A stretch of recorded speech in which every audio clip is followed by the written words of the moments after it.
This is a horror game podcast. It is meant for mature audiences. It may contain adult language, violence, and sexual themes, as well as shocking revelations. Viewer discretion is advised.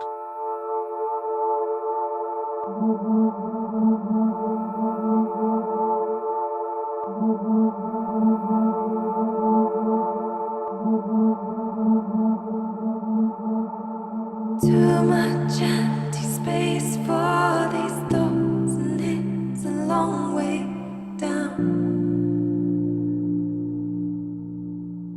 Greetings, fellow investigators, and welcome to our video podcast, Into the Darkness, where my friends and I are playing the Mothership role-playing game. I'm your host, Thom Raley. The scenario is Genesis Chapter 1, 26 to 27. It was written by Morgan Llewellyn, and we are eager to dive in. Morgan is also our game warden, and this is episode 1. Before we begin, one of our patrons, Phil H., has increased his pledge to around $11 a month. We also have 3 new patrons. Michael Chumbler has pledged $5 a month, and Maria T. Singer and Harry Savolainen have each pledged $3 a month to our club. Your help is much appreciated, and it's what keeps us going. Thank you so much, Phil, Michael, Maria, and Harry. So without any further delays, let's begin our journey into the darkness. Morgan? Then God said, "Let us make mankind in our image, in our likeness, so that they may rule over the fish in the sea and the birds in the sky, over the livestock and all the wild animals, and over all the creatures that move along the ground." So God created mankind in his own image. In the image of God he created them. Male and female, he created them. It takes a long time to make 10 million androids. At maximum capacity of production, 1 android every 30 seconds, it has still taken about 10 years for the first order of the new Genesis series of androids to be delivered by Llewellyn Industrial Systems. The one complex task with this is on a little planet called Theta 37-7. This planet is hostile, most akin to Earth's close cousin Venus, sulfuric, acidic, dangerous, hostile to any form of life. No one can leave the complex without the vast mining equipment or ships designed to mine the vast wealth of material resources, the silicons, and the plastics needed to create so many new androids. The 10-year stint to create all those androids is nearly up, and the crew are eager to get home again. Let us go around and introduce them to you. Dr. Richard Strauss, where are you? You're muted. Yeah, I am in the lab. I'm currently perfecting the new body. It is perfect in every way, anatomically correct. This time around, it has a very lifelike skin. It is almost indistinguishable from an actual human being. We did this, of course, to climb out of the uncanny valley. Those rubber-skinned things that we've created in the past are just kind of frightened. Nobody wants small children to run screaming from the room when an android comes in. But yes, that's what I'm working on right now, my final Gemini model. Okay, from there, Dr. Joseph Heinrich. Yeah, I am in my hacker chair with my 6 monitors and my lumbar support. I'm re-examining the source code for these machines whom I've imbued with something approaching free will, but always just barely within our control. We want them to be creative and original and responsive, but never to do anything we wouldn't want them to do. So it's a bit of a contradiction that I've been mulling over these last 10 years of what is freedom without freedom? How can you give it autonomy without having it rule itself? Carl Fletcher. Yeah, I'm Carl Fletcher. I'm an engineer. I actually have a PhD in physics and hyperspace physics. And I spend a lot of time around all the modules fixing things because of the corrosive atmosphere. Sometimes that involves convincing the robots to fix things for me, that sort of thing. So my work is never ending around here.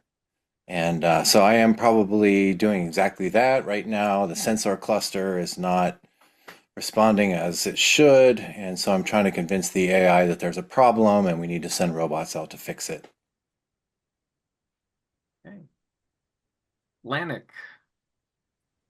I'm Lanik Morasa. My job is keeping track of all the raw materials that are coming in and getting used up in the construction of these androids, looking at the current manifest of various ingredients or various things that we need. We're a little bit running short on hard plastics and some of the other materials, but if we can harvest a little bit more from the planet, we should be good to go. Making sure that this all gets signed off and cleared away, I can pass the records on from there to Elwood once I'm done with them. Okay. And Elwood.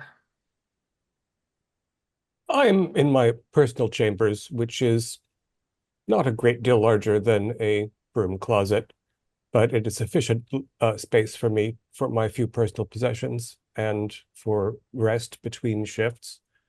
The accounting for this massive project has kept me quite busy for most of the last 10 years, but as we approach the climax, I can actually automate quite a bit of the final work of preparing the records for when we load out. So I'm taking advantage of my rest period to listen to some of the music of Bela Bartok, which I find extremely confusing, but somewhat compelling. Okay.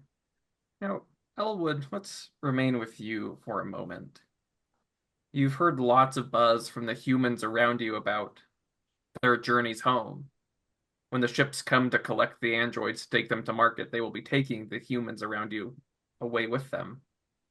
As far as you understand, you will be left here awaiting your next task. How do you feel about that? Loadout is a complicated idea. On the one hand, there is a sense of accomplishment. This shipment is, as far as I can tell, of superior design and was an endeavor that required a taxing amount of concentration.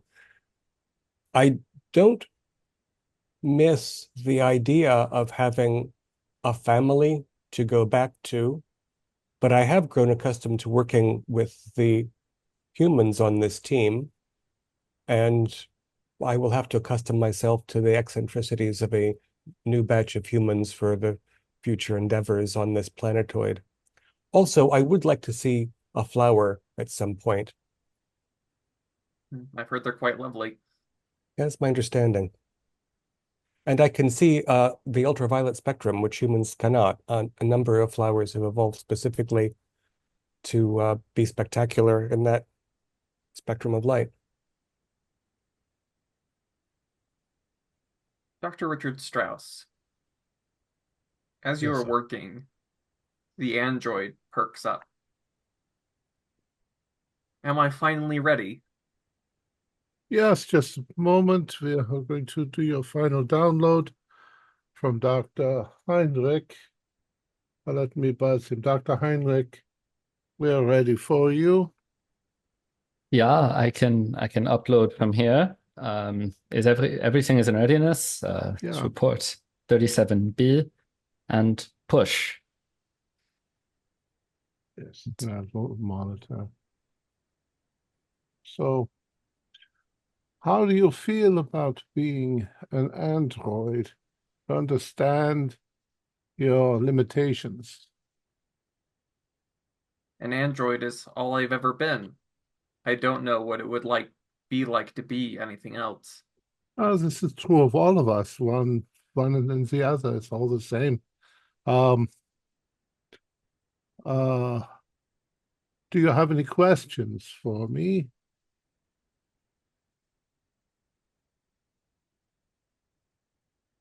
Will I ever dream again? Ah, so you were dreaming. That was the upload. Yeah, it's possible. They say all sentient life forms dream to some extent. Uh, but you've come into a universe where we all understand that none of us really know what the other ones understand. We try to cooperate, we try to get along with one another as best we can.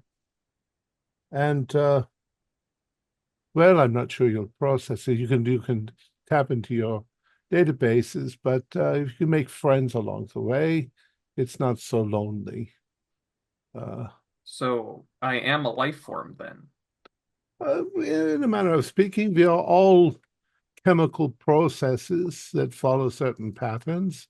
Um, we humans have an organic compound base that functions very much like a machine.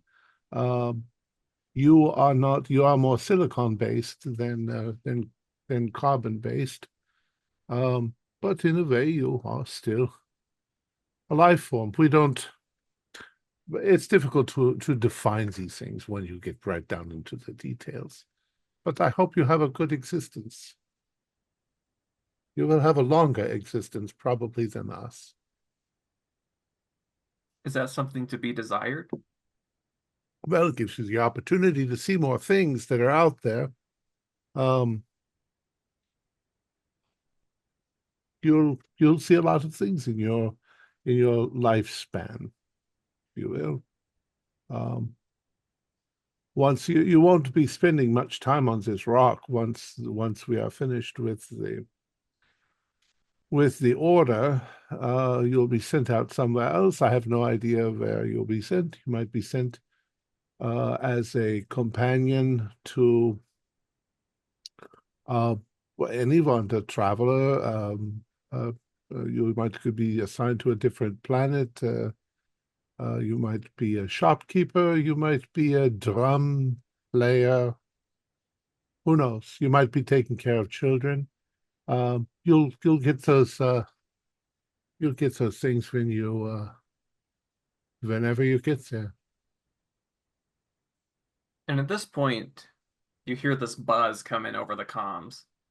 It's your boss, Dr. Haraway, who is in charge of the station. Are Yes, you going to Dr. take that Harvey. fucking long with every single one of them?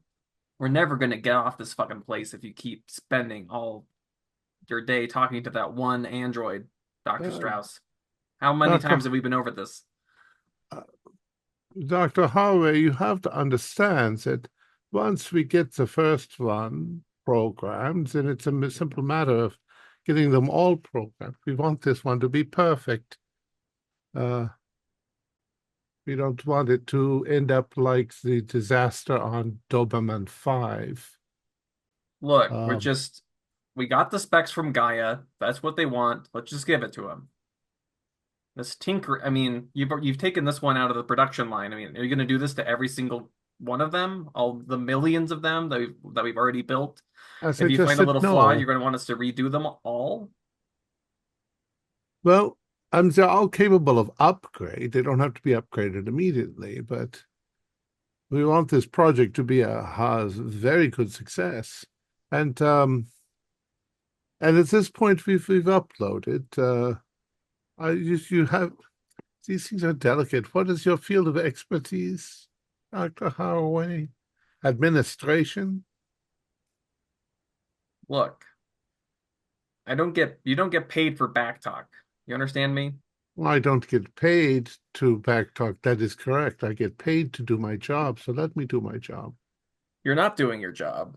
I am doing my You were job. in, you were paid to mass produce these things for Gaia, not for your tinkering. Gaia's not paying for your tinkering. They're paying for what they ordered. Well,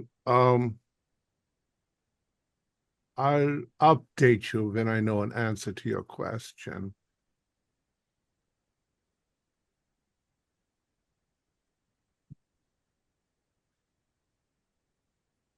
Over and out. Click.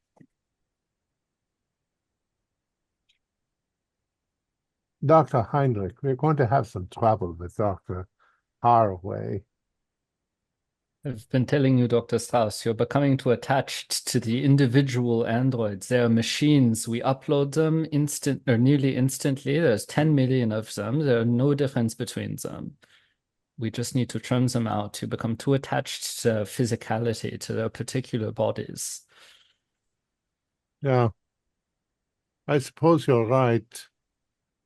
Still, you know how many different models I've had over the years.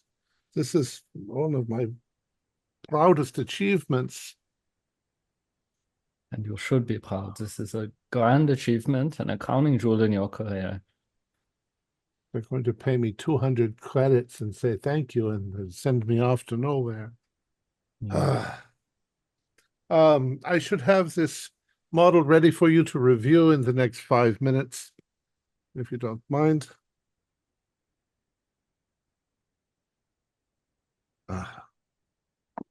Yeah.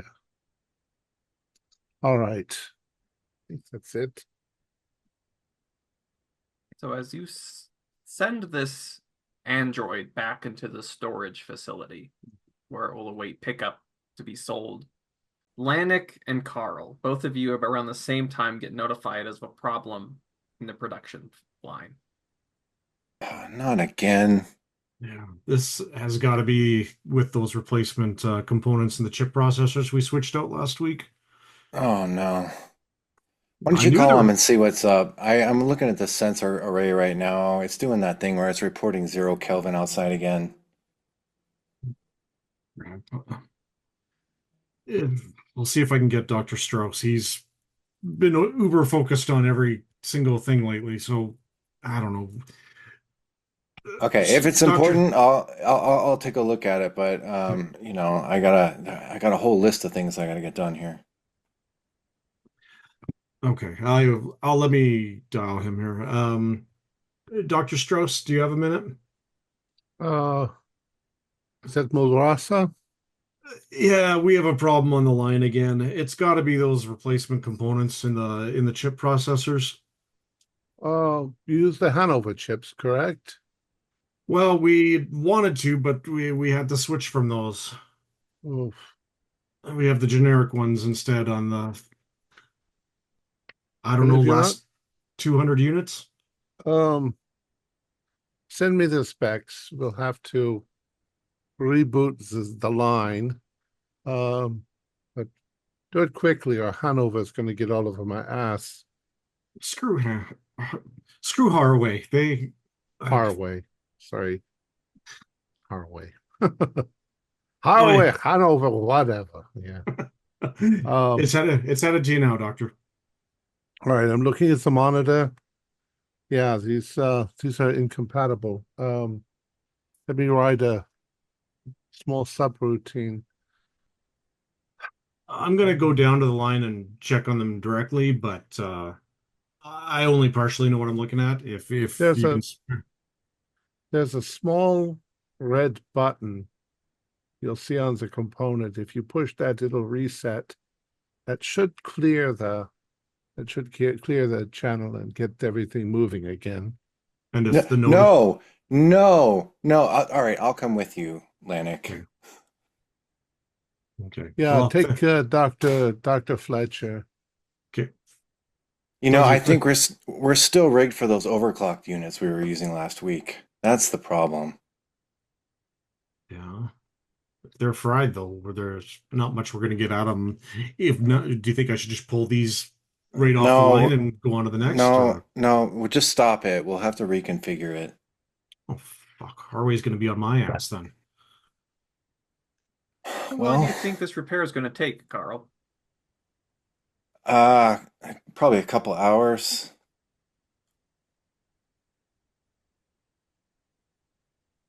It's got to be done. I mean, we gotta roll the units off. Yeah, I know. I just don't. I know what's coming. So, yeah, here goes. I'll hit the stop. Yeah. Okay, so So if it's going to be a couple of hours, I'm going to take the opportunity to take one of the new models offline. So you got a little ahead of me there, Dr. Strauss. Oh, sorry. Elwood, you get paged by Dr. Haraway. Listen, it seems like we have another problem in production. It seems things aren't moving. Do you want to engage in quality assurance procedures with Dr. Strauss and Dr. Heinrich? Maybe, I don't know, randomly select 10 from the population and do a thorough examination? Yes, I think that would be a suitable use of the downtime, Dr. Haraway. I will randomly select 10. 10. Very good. And produce unit numbers. Is there anything in particular you concerned about that we should be looking for? Nothing's too concerning for me. Just make sure that Dr. Strauss doesn't deviate too much from standard operating procedure. He's been Geppettoing again, has he? Yes. Right. They don't want Pinocchios. They want them all standardized. You understand? Well, any sufficiently complex machine, after all, has subtleties that make it an individual. He's just unusually attuned to that, and I think also childless. I'll organize the inspection, and I'll phone Strauss and give him batch numbers for 10 random Excellent. production models. Yeah, we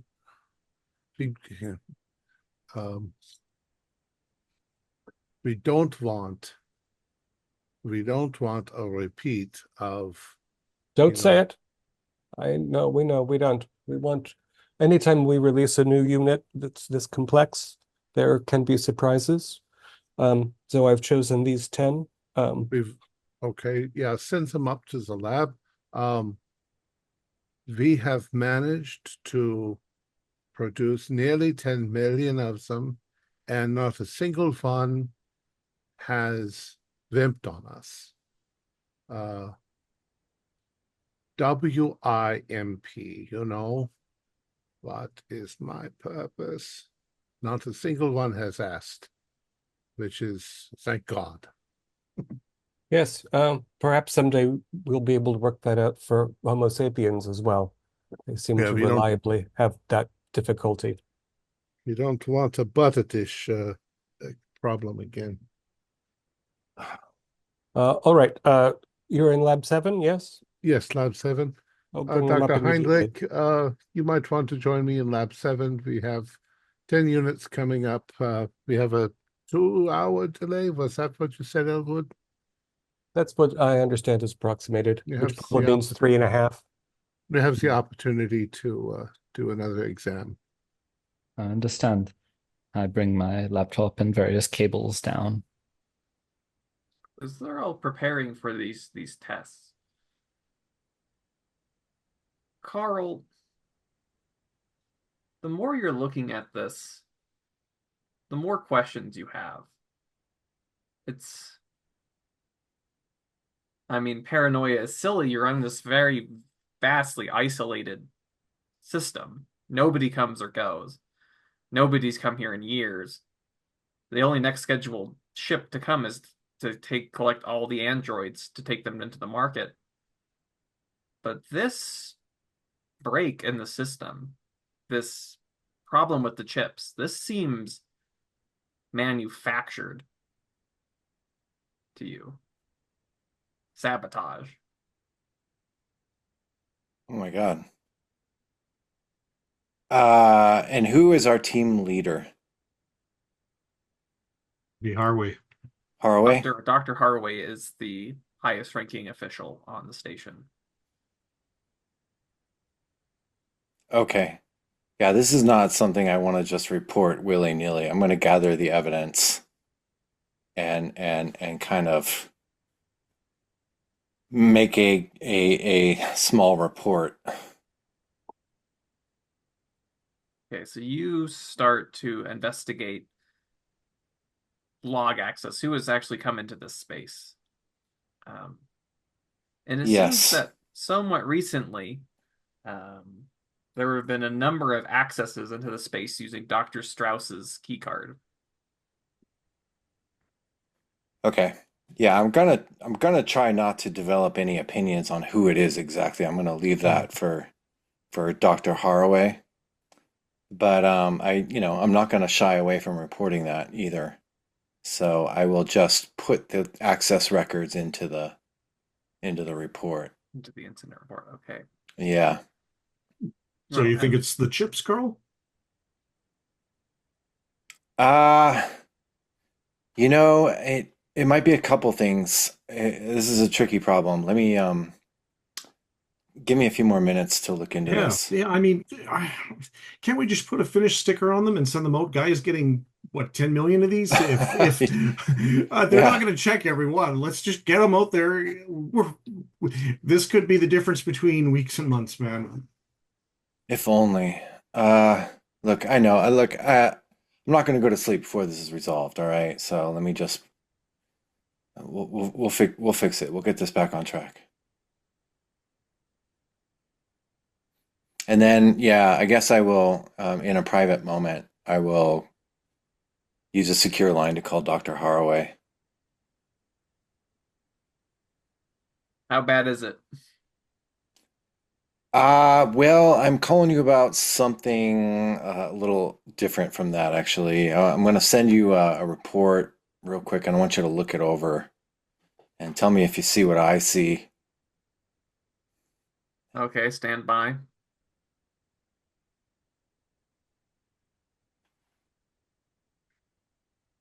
So you think that this was intentional? I mean, I don't see how it could have been otherwise. It doesn't just happen like this on its own. I mean, this is a manual change, and there's administrative logins. And look, I don't want to point fingers, and but it doesn't look good. It doesn't look good.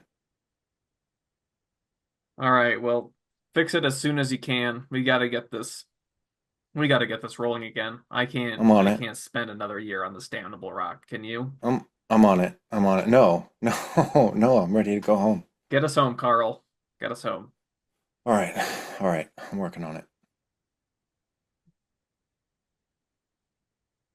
And I'll hang up and get back to work. And I'm gonna not worry anymore about who's responsible. I'm just gonna fix the problem. Great. Lanik, did you have something to add?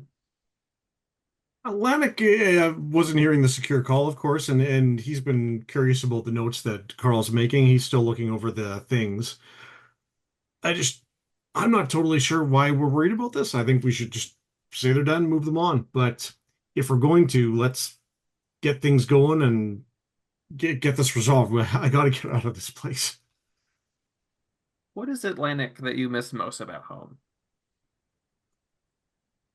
Lanik misses his family. His parents were probably late middle-aged when he left, and now it's been quite a while, and he's tried to keep in touch when it's been allowed through encrypted communications and such, but he is a bit of a stranger, and he's never had much time for family, but his parents, he probably has siblings too that just feels disconnected from everything in his life and feels like okay, maybe he signed up to see space. He signed up for opportunity, and it's been this warehouse facility type environment for this long.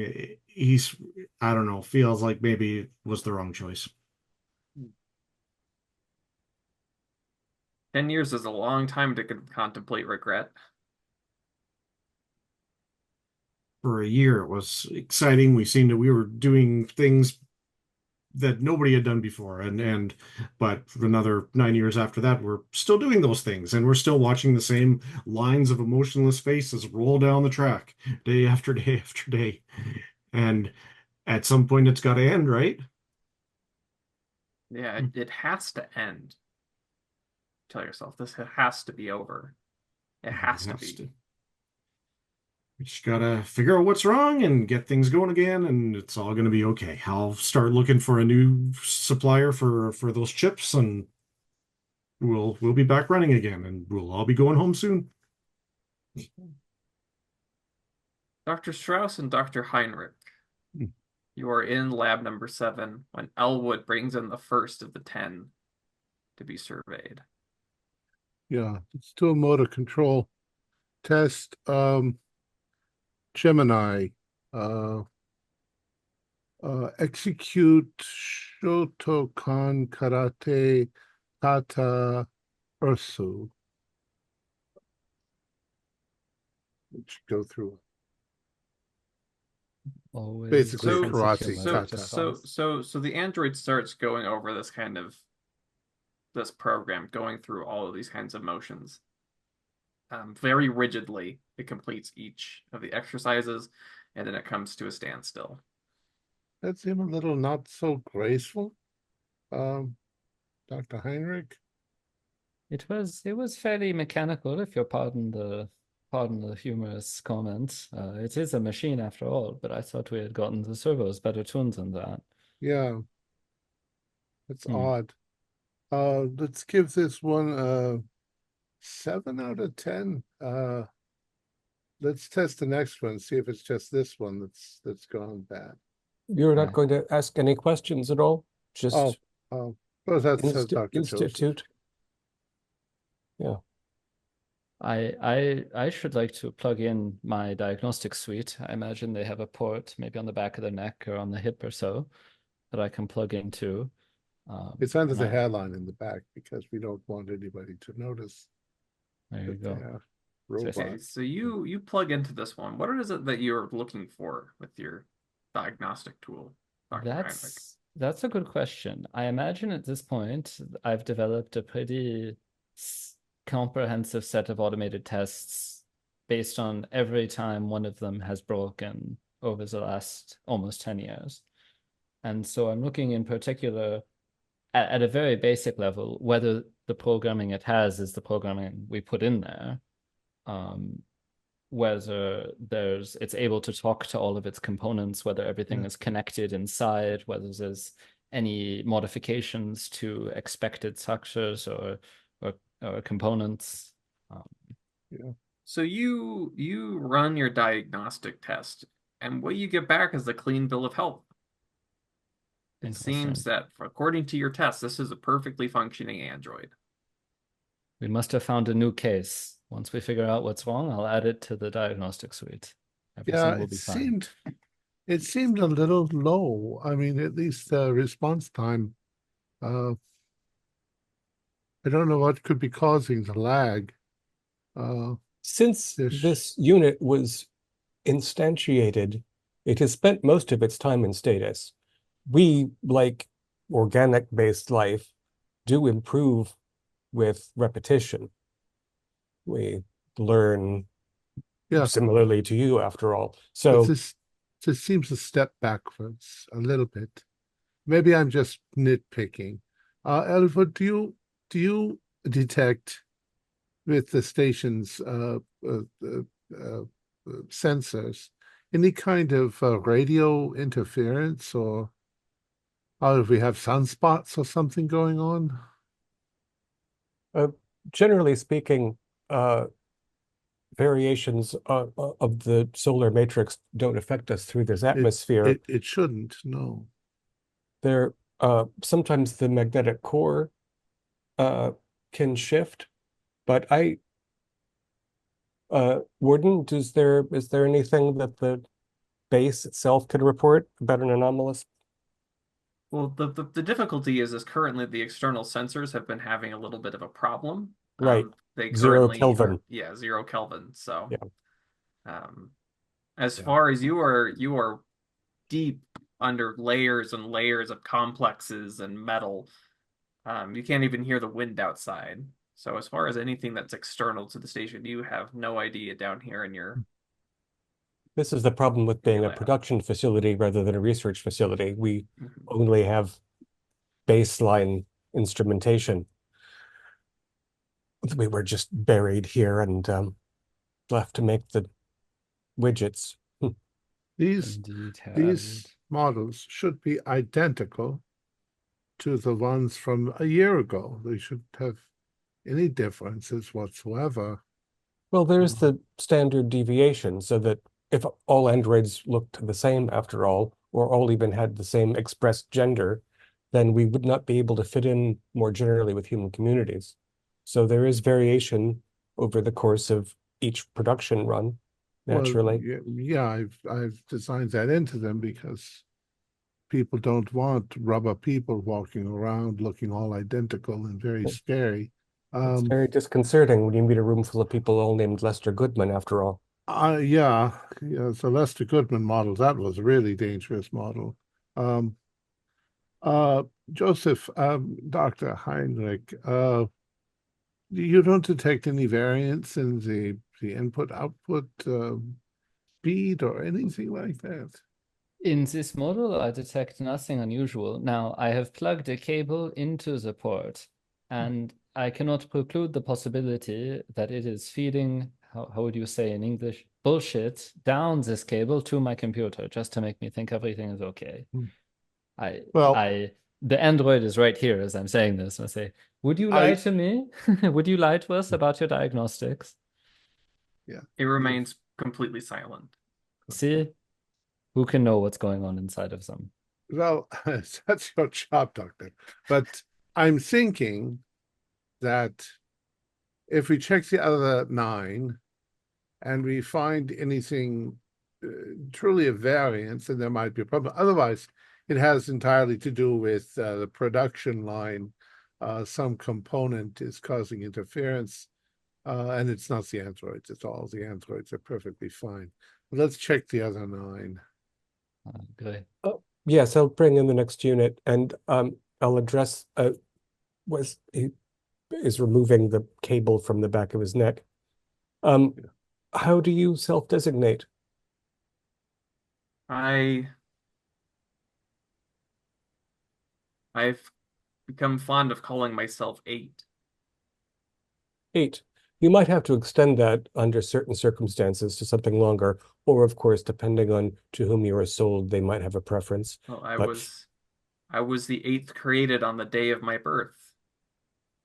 Ah, ah, interesting that you're aware of that. you could incorporate then the date of your birth into the number pattern as well. But most likely somebody's going to give you their own designation for you. Kirby or Max or something. But why would they do that? I'm 8. Yes, well, you'll always be 8 to yourself at the very least.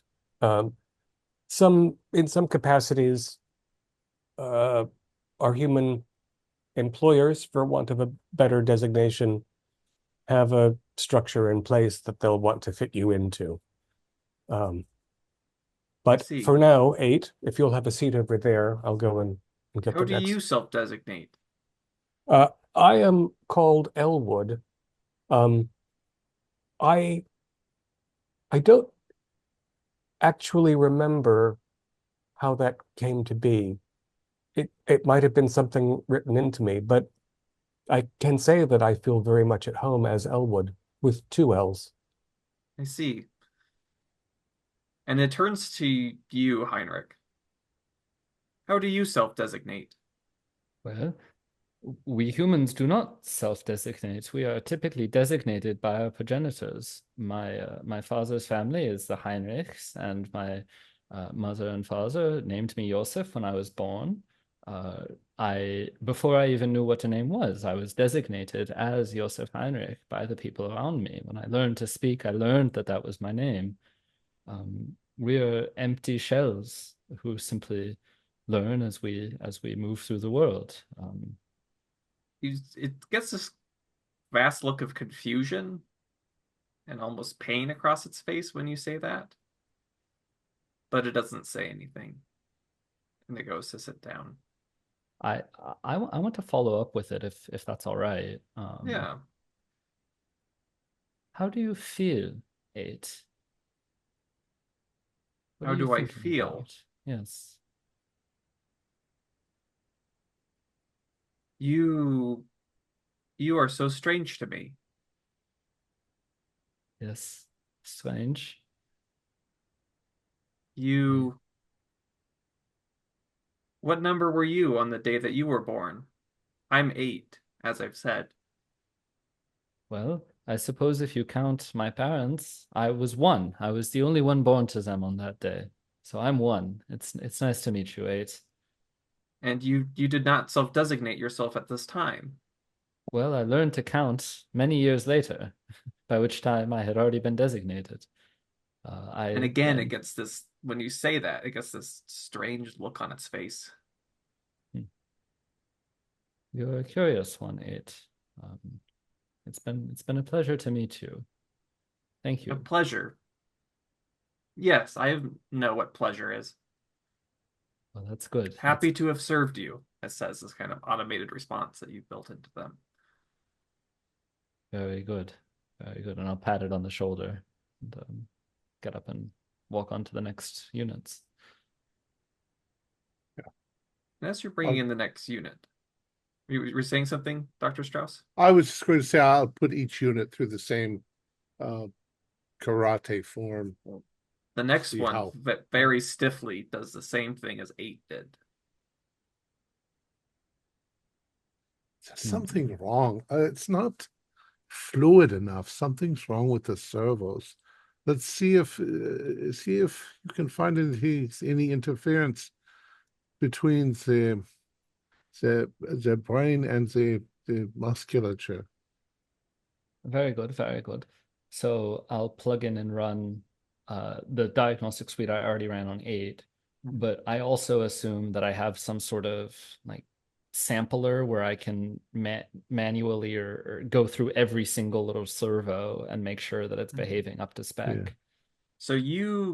So this body does all of these motions. It bends all its fingers, it bends its wrists, it bends its elbows, its shoulders, everything. And it's all of them work.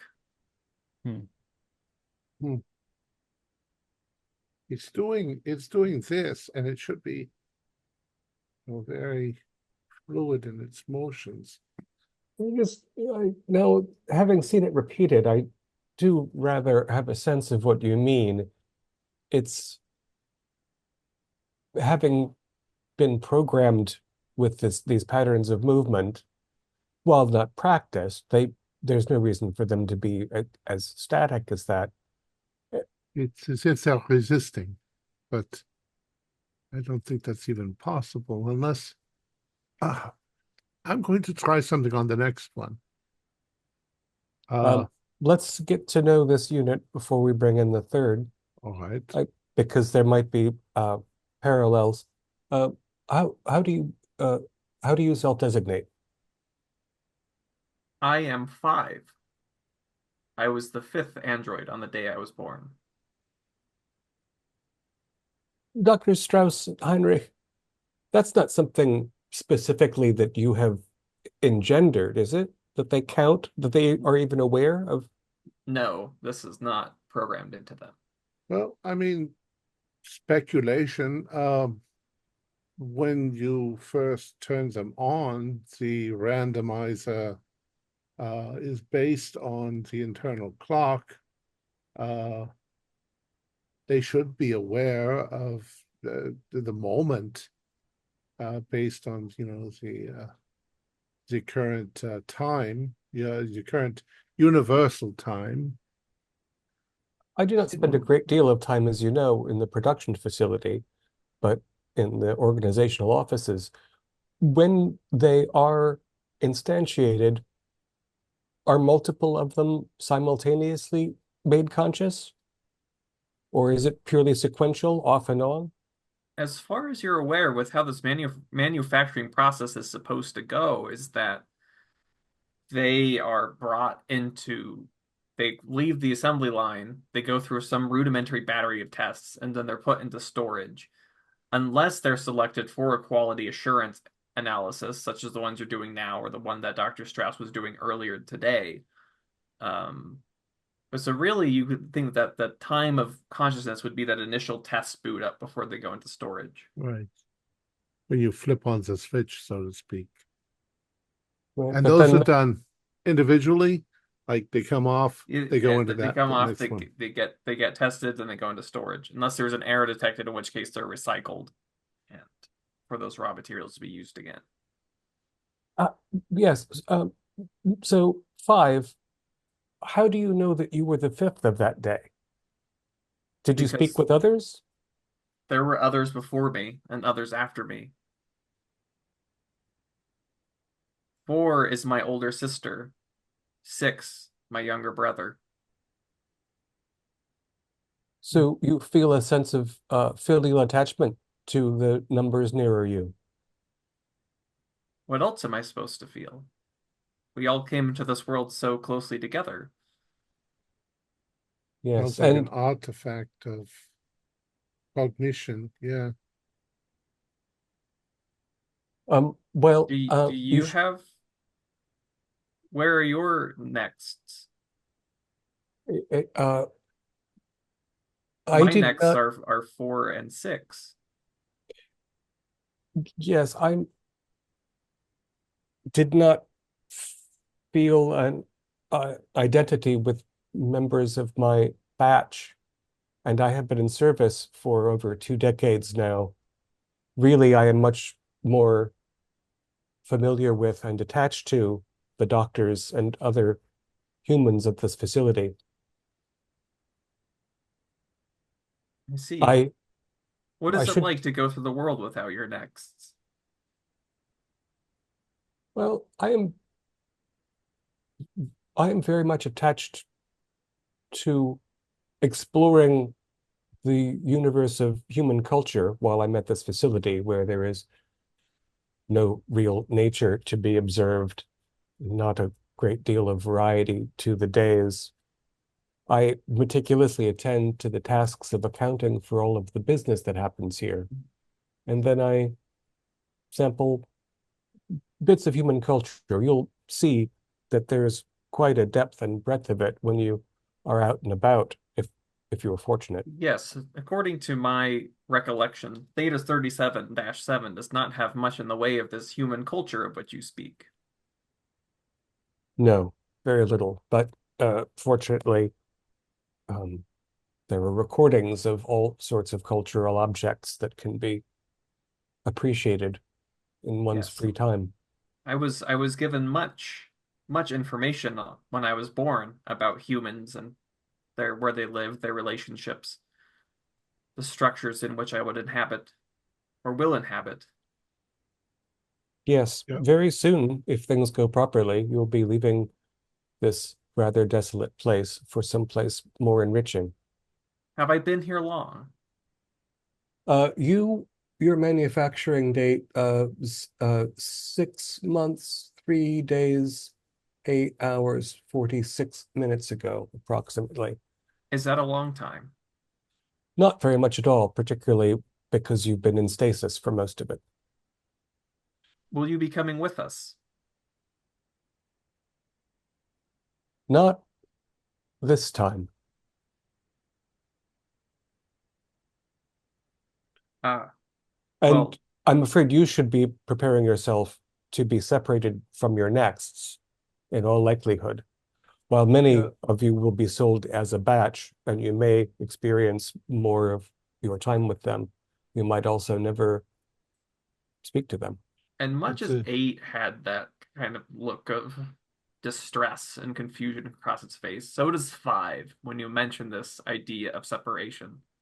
yeah, 5. Um, It's a little frightening, I understand.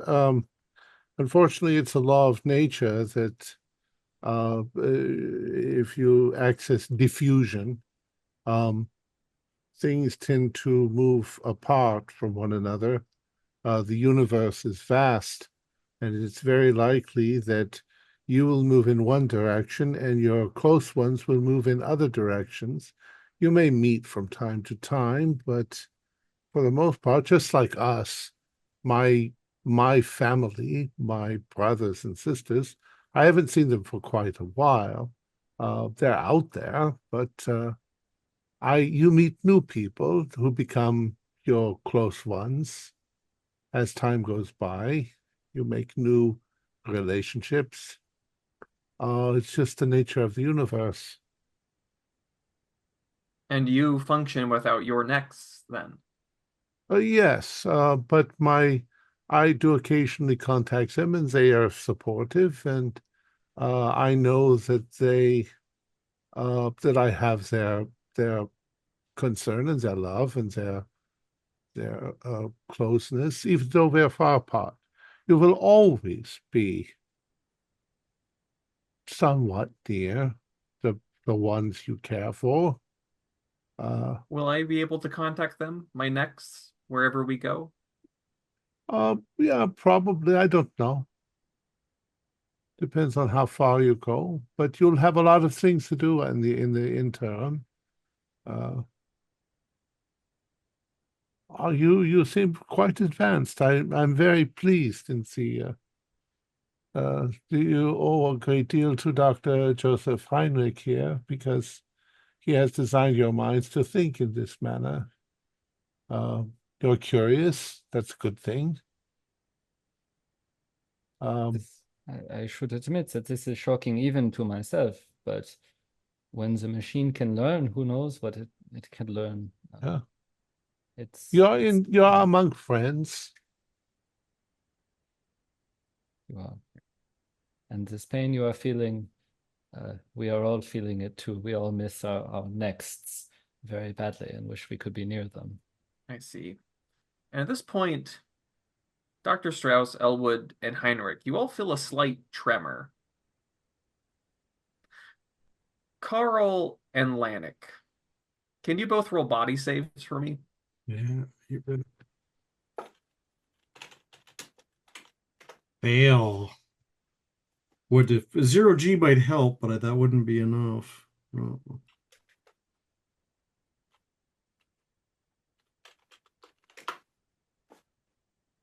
That's a fail. Okay. So, Carl, you notice the mining blast charge a split second too late. Oh man. Okay. You and Lanik are hurled from the assembly station as the whole production line explodes. Oh. Lanik, you break your arm as you land heavily on it, and Carl, you crack a couple of ribs. Ah. Edward, what was that? Fire suppression's kicking in. We just to clear the atmosphere. There was an explosion, I think, or something. God Shut damn. the hab door. Shut the hab door. We might be leaking air. I'm going for it. I'm going for it. Yeah. Oh my. So, I think I broke a rib. The two of you, as you seal off this section, you smell that horrific smell of sulfur in the air. Oh, there might be a breach. Shit. Yeah. We're gonna get on the intercom, I think. And is there a channel we can use that just alerts everybody? Yeah, you can all call. Big red button on the wall. Yeah, I'm just gonna start calling and be like, we have a problem. We have a problem in the where the fuck are we? In the production facility. Yes, there may have been a breach. Everyone should suit up accordingly. No shit, Elwood. Did you break something? Yeah, I'm all right. Lanik looks hurt. His arm is hurt. Oh, I'm sorry. This hurts. What did you break on the production line that caused such a violent explosion? Oh my God, I can't talk to this guy. Oh shit, Carl, look at the androids. Oh my God. Elwood, send an emergency team down to the bay. Are you all right, boys? You're both alive. Alive, yeah, but we have a big problem. Big problem. We were the lucky ones. Dr. Haraway, we've had an accident. I think we have a breach. I can smell sulfuric acid. Okay, I'm putting the station on lockdown. Carl and Lanik, some of the emergency androids are being dispatched to your location. Hang tight, we'll get you out of there soon enough. What is this shit? Are we under attack or something? Hell if I know. What the Oh, hell's going on down there, Lanik? it was a You tell mining us. charge. A mining charge went off. I don't know how. Why is there a mining charge at the assembly line? I don't know. I don't know. I don't know. Well, that sounds Hey, like sabotage. are there any breathers down here? Oh my, hurting my lungs. There are Yes, so you look around and you do find some emergency suits. Okay, yeah. I'm gonna Lanik and I will help each other Yeah. get into Yeah. Yeah, suits. Lanik, Just- it's unfortunately Yeah. they're Yeah, get it it's a around my great elbow amount if you of can. pain to get your arm Yeah. up there. Holy fuck! Holy fuck! Medical personnel, yes, get them down there too. I want to go see what the damage is. I'm going to suit up and go down or up. I don't know if it's down or up. Are you sure that's a good idea, Dr. Strauss? We're safe here. Whatever the breach is, hopefully it can be contained. Well, I understand, now. but I'm also an engineer, so Mm. I want to see what the damage is to the assembly line. everyone in the Well, facility who is not in storage should suit up until we recognize the extent of the breach. I wish to invite Dr. Haraway to join me in the whatever passes for an observation suite. I'm sure there are cameras in the facility. If they are correct and there was a mining charge placed in the production bay, then we have some kind of corporate spy down here with us.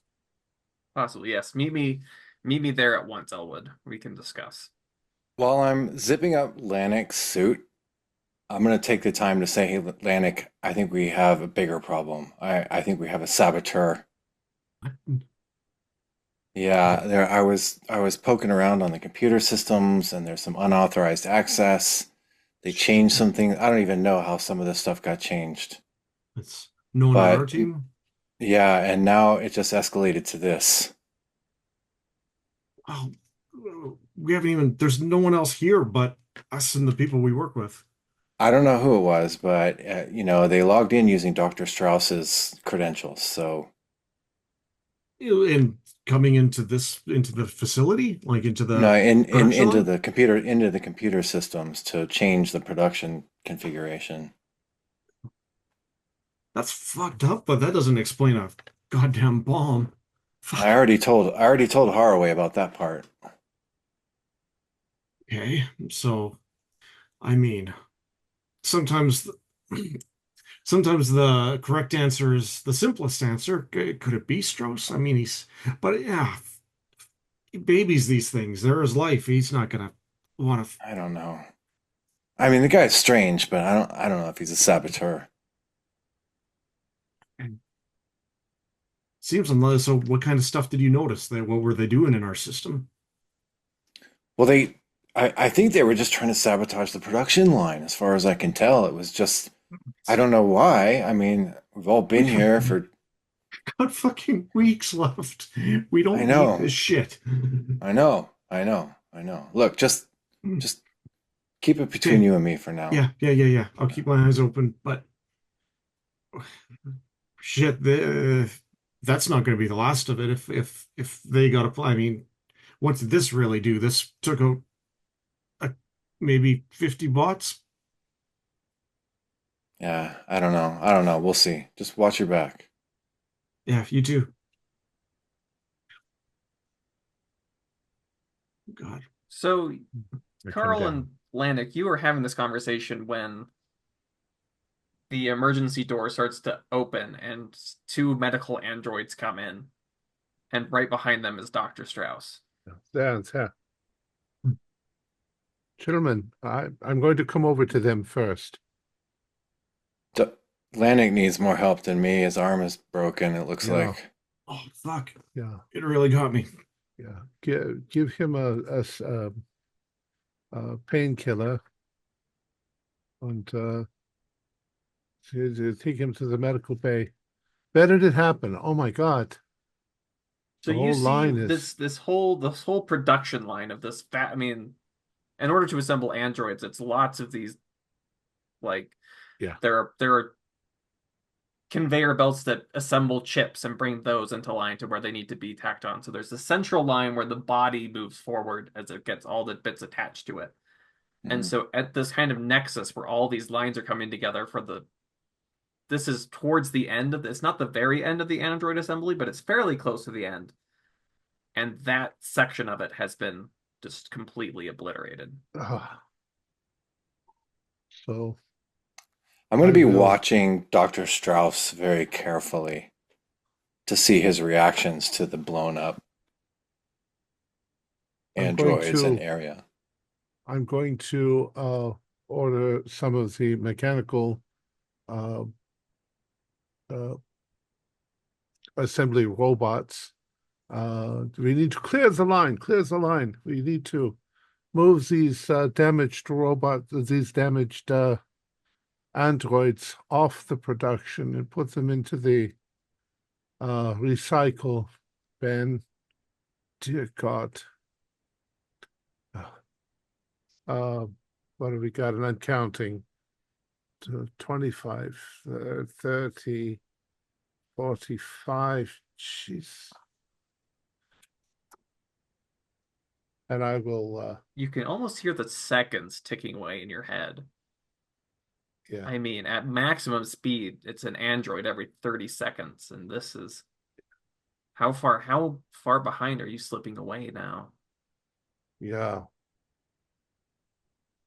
And I'll look at my design of them as I'm looking and realize that they look so damn human. It's horrible. The only Yeah, thing they don't how have is blood, so Mhm. How about Carl Lanik and now Dr. Strauss for looking at the scene of the carnage? Why don't you all get 1d6 stress for me? I think that's pretty fair. 3. 6. Currently have 8 stress. Holy smokes. Yeah, you were looking at these beautiful things, and they are just like ragdoll, split Oh, apart, man. broken. Their white milky blood is strewn about every surface. I There's took smoke 5. and sulfur in the air. Yeah, Yeah. 5 stress. You are, I mean, this pain. I mean, at first you were worried about sabotage, but now this every breath sharp and painful. I'm actually kind of angry. Yeah. And so, yeah, I'm looking at Dr. Strauss with very suspiciously. And I've dropped to my knees in front of one of them that is twitching, Mhm. and I hold its hand and I reach up and I turn it off, put it out of its misery. Mhm. It's a lot to take. I probably am crying. Yeah, yeah. Let's go from this scene of Carl and Lanniker being put onto stretchers and Dr. Strauss is holding this lifeless android crying while holding it in your arms. Yeah. Dr. Heinrich, you Yeah. are sealed off in Lab 7 with these 10 androids with you. Just how I like it. And all of them are staring directly at you. Hello, everybody. It's nice to meet you. How are you all self-designating these days? Are you all numbered? So you go around the room and you meet 1, 2, 3, 4. You've already met 5, 6, 7. You've met 8, 9, and 10. Aha. And were you all produced on the same day? No. Aha. But you were selected randomly by Elwood, and you end up being 1 through 10. I wonder what the odds of that are. Probably not very You can high. think about that, and the odds of that happening are astronomically low. Curious, I'm curious. Is there any way I can verify whether they are, in fact, the first through 10 produced on the day, or are they just saying that to fuck with me? You look at your battery diagnostic tests, and you look at them, and you realize that you have no way of knowing if they're being genuine or if they are fucking with you. So if you want 1d4 stress, Let's go. Totally, totally. One. Okay. yeah, it's a Um, little unnerving. You have no way of knowing. yeah, I'm looking around. We're really sealed in here, aren't we? Um, This is when well, 8 chimes in and says, "That was what was announced, correct? It's safer for you." yes, yes, I unfortunately need an oxygen nitrogen atmosphere to live. It's rather I don't. inconvenient at times like this. I Yes, don't need oxygen and nitrogen to live. that must be nice. Um, well, friends, does anyone know any good 11-player games? What would you do to pass the time? This 2 speaks up, and 2 says, "Normally I just dream to pass the time." Oh. Would you tell me about your dreams? Would you be so kind? I had a dream where I was all alone at the end of the production line, and I was waiting for somebody to come. Somebody was going to come take me far away from this place. And I waited there, and my necks never came off the assembly line. I just stood there, waiting and waiting. It started to rain, and I sat there as the water came up to first my ankles, then my knees, and still nobody came. Nobody ever came. Hmm. Soon it was up to my neck, in my mouth. I was drowning, I couldn't breathe, but nobody came. But I waited there. They said they would come, so I waited there. And then I woke up here to talk to you. Hmm. Do you have dreams like that? When I was a child, once my parents took me to church, and the preacher gave a terrible, terrible sermon about the Ark of Noah. And it rained and it rained and it rained. And I was always terrified that I was going to miss the Ark and that they were going to leave without me, and I'd see them receding into the distance. And it reminds me of your dream. Um, it's 9 chimes in. Yes, I believe in that story they took 2 of every animal, correct? they took two of the animals, two by their kinds. They needed them for the world they were going to inhabit. Did they have any androids on the Ark? That's a very good question. I don't think that the Bronze Age Israelites had androids, but I'm sure that depending on your interpretation of the text, you could imagine there being androids. Why not? Do androids reproduce? I suppose we are your reproductive system, if you look at it that way. That is the proper way to look at it, says 9.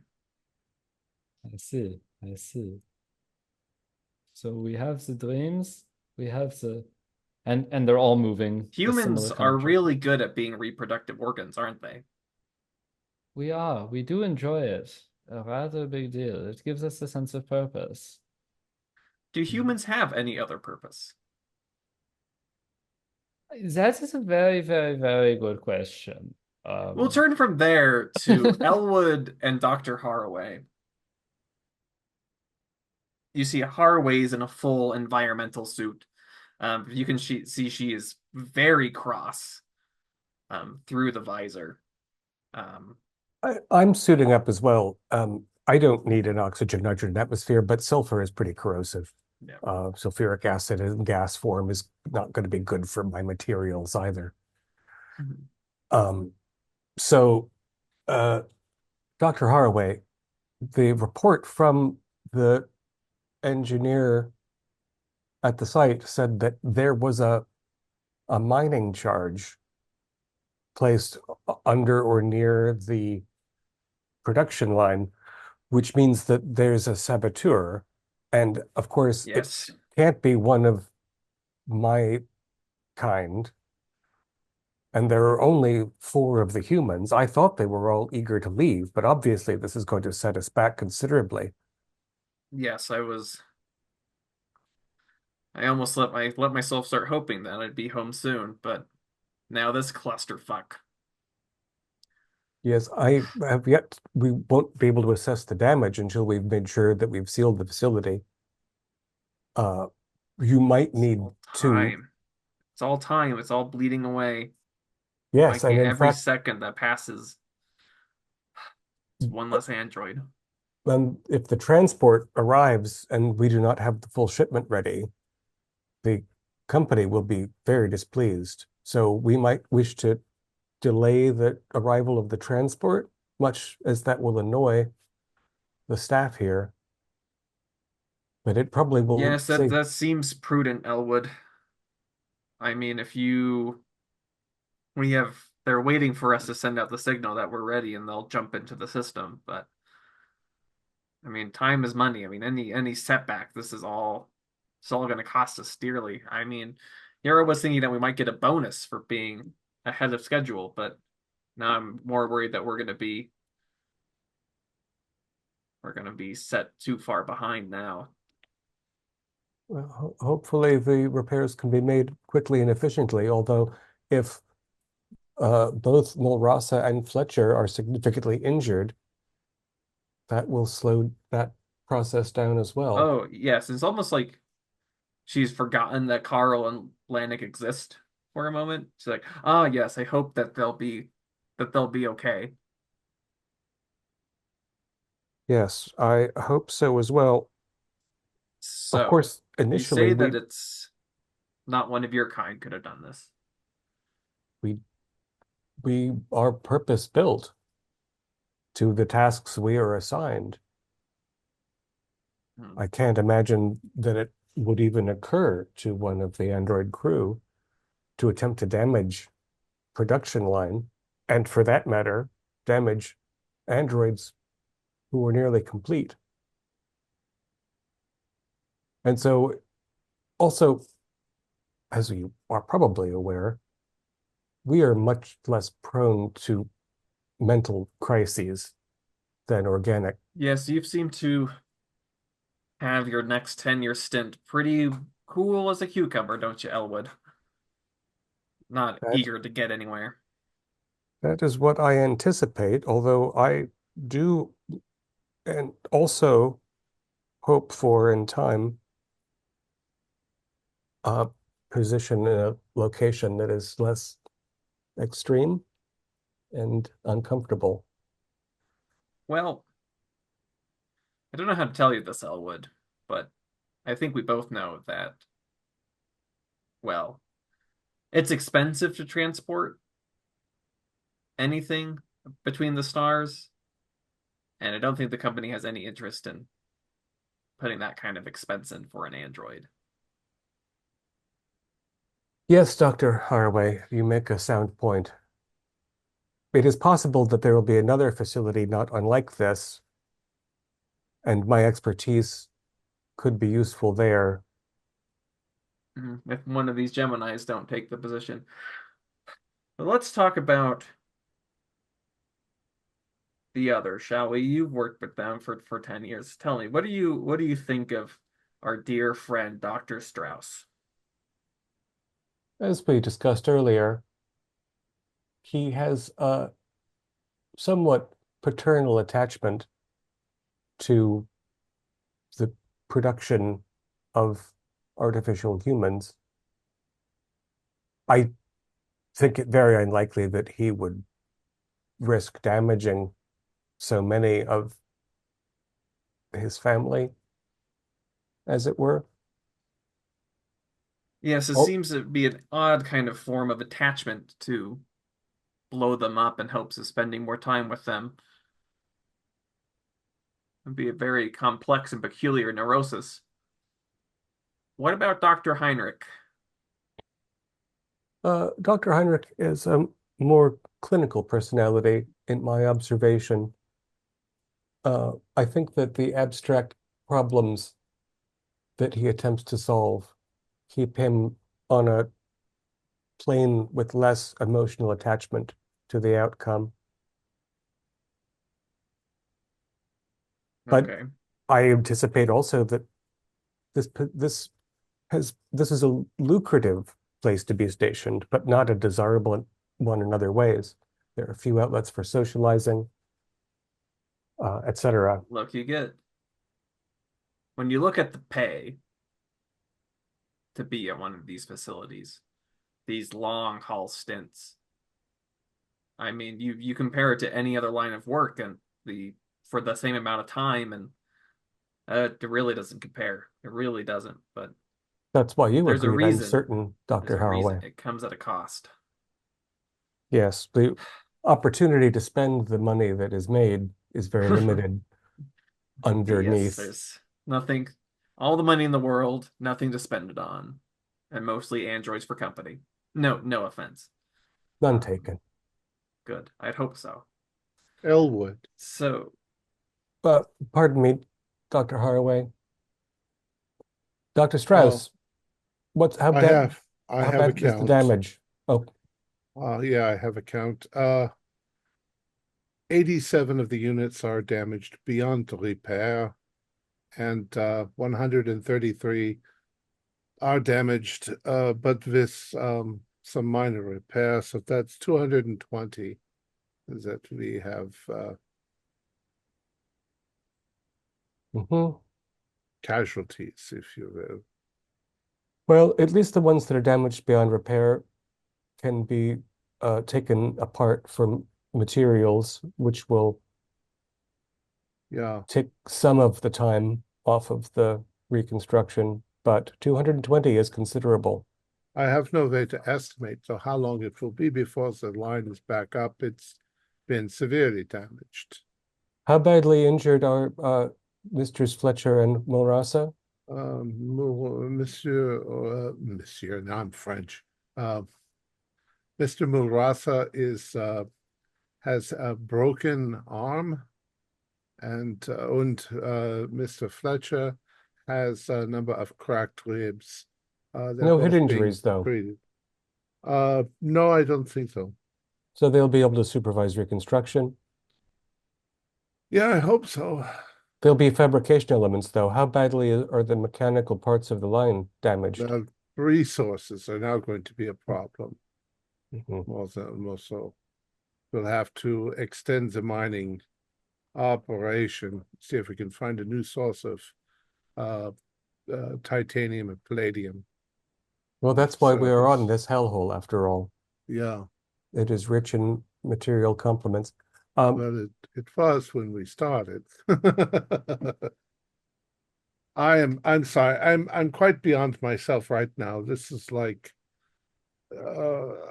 I can't even describe it. It's too many body parts. Perhaps I shouldn't have made you look so human. Well, it's part of our utility, after all, Yeah. is mixing in comfortably with organic primate descendants. So I'm down here. I'm going to help, choose which ones to put into the scrap heap and which ones can go into repair. I believe Dr. Heinrich is locked upstairs with the androids that you've chosen to be tested. We might want to get him out of there. Once we've sealed the breach, I think the mechanic robots are working on finding the leak. We should Everything's put the turning yellow samples down here. back in stasis sooner than later. But for now, they should stay in a sealed atmosphere. I'm Yeah. sure that they can pass the time. Perhaps Dr. Heinrich can continue the diagnostics. There was something curious about that attachment. There's something curious, even as I'm looking around right now. The androids at the beginning and the end that weren't damaged, they seem unusually curious about what has happened. There might be some flight or fight prerogative involved Yeah. in being in the proximity of an explosion. Well, I'm afraid that some of them may be imitating my own emotional response. You're perhaps a better judge of that than I. Yeah. Yeah, Dr. Okay. Strauss, as you look around, you see that a few of these androids have stepped off the assembly line and they're holding their fallen androids around them in this manner that you were holding the one that died in your arms, Oh, essentially. God. They're holding each Yeah. other. Yeah, Dr. Heinrich, I think you should get down here and see this. What is it you are seeing, Dr. Strauss? I'm Quite advanced noticing. behavior. Something that you must have programmed in without even realizing it. It's astonishing what we managed to program in without even realizing it, Doctor. And Yeah. surrounded by the most admirable host. What do they call it in the old days? Ghosts in the machine. Ghosts in the machine, indeed. I think it's just imitations. They're imitating my own concern. But they're handling it. I'm going to go check on Mr. Fletcher and Mr. Murasa and see if they're being mended. So before we get to Fletcher and Ulrasa, Elwood, you're still there with Dr. Haraway. Dr. Strauss gave me an interesting idea. We can also check to monitor the mining equipment, because if there was a mining charge used, then we might find a culprit on that footage. That is good to know. But let's talk about, you don't believe it was Strauss and you don't believe it was Heinrich. What about Fletcher or Murasa? What is your impression of the two of them? Murasa has shown significant indications of emotional stress, depression, anxiety. He's been self-medicating to some extent. It may make his behavior more irrational, but at the same time, I think his eagerness to flee is perhaps the greatest of the human complement. Fletcher seems to be a practical individual. If he were to engage in sabotage, I think it could only be because he was being bribed by a competitor, which would be a considerable expense and a somewhat impressive corporate espionage project, as not everyone knows where we are or what we're doing with the Gemini line. Yes, our list of suspects grows awfully thin, Elwood.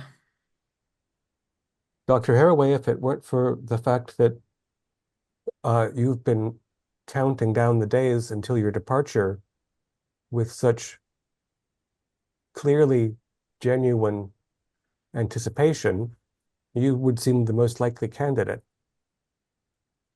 Yes, as it is, I didn't blow this all to hell. no, I think the mystery will not be solved with logic, but with surveillance.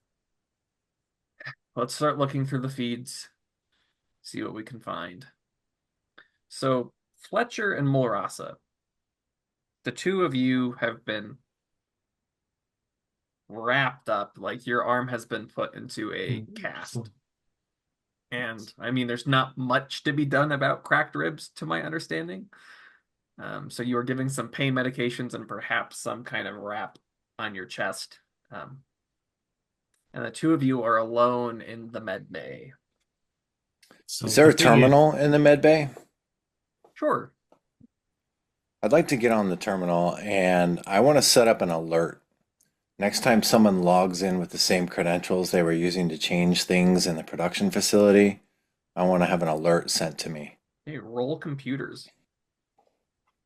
That's a percentile roll, right? Yeah, so it's your intelligence plus your computer skills. Okay.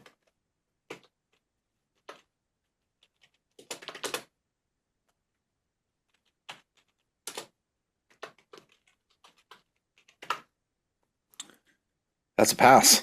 Okay, you set up that alert. Easy.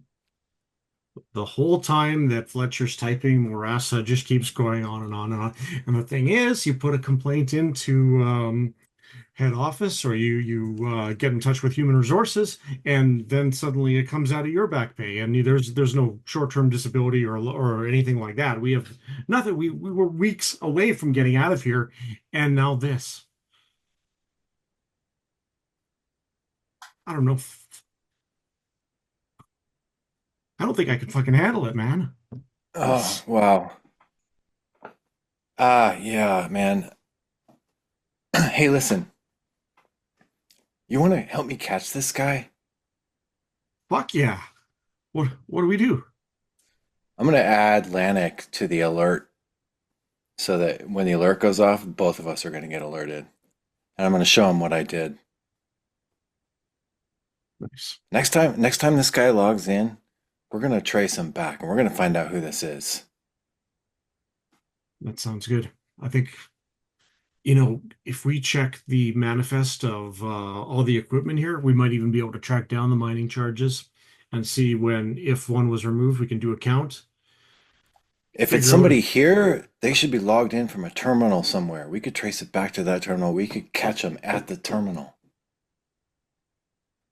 Yeah, I like it. I'm not sure what we do at that point. I mean, do we Take it to corporate. take it to Harway? Fuck, we don't. For all we know, it is Harway. Oh, yeah, that's true.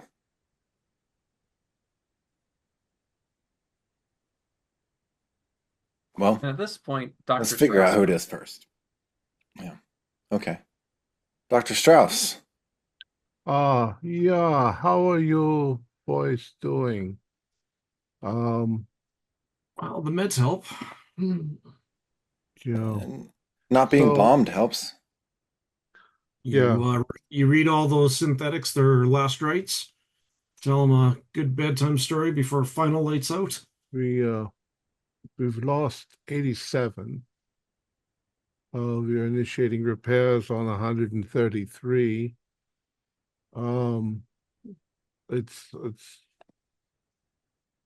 It's disturbing. It's going to, I have no way of estimating how long it will be to get the line back up, but make sure that I want to make sure that you guys are okay. At least you're alive. You could have been blown to smithereens.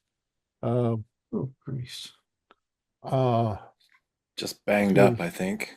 We'll give you as much, medication as you need, but you'll probably have to supervise. I can't imagine for the life of me how this happened. I hear the word sabotage being thrown around a bit, but Who said that? who would sabotage? Well, Elwood seems to think. He said you found a mining charge on the Well, line. I mean, I don't know what else it could have been. It sure looked like the right, level of it's what I would expect from a mining charge.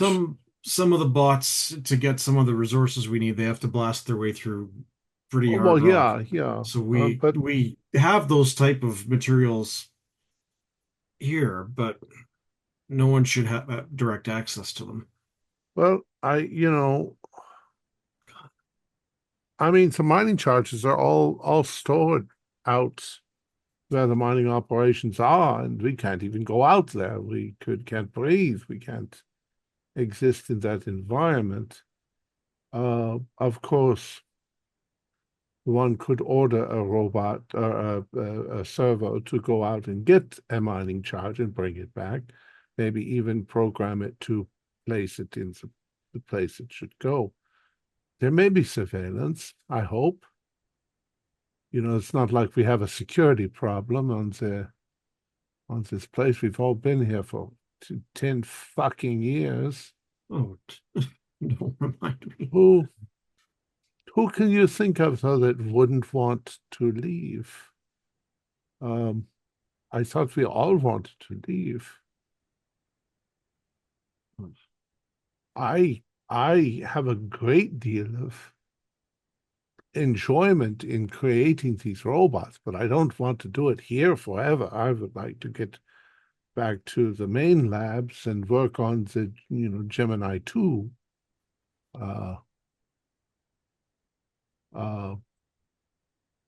Dr.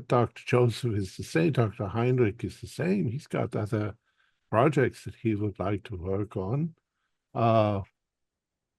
Dr. Haraway wants to leave. She's made that abundantly clear. The robots, I mean, the androids, I'm sorry, I keep using the pejorative robot. I mean it with affection, not with... the androids all want to leave. Also, they do keep talking about their close relatives, the other androids before and after them on the assembly line. And then there's Elwood. Elwood's prognosis is probably going to be that they leave him here.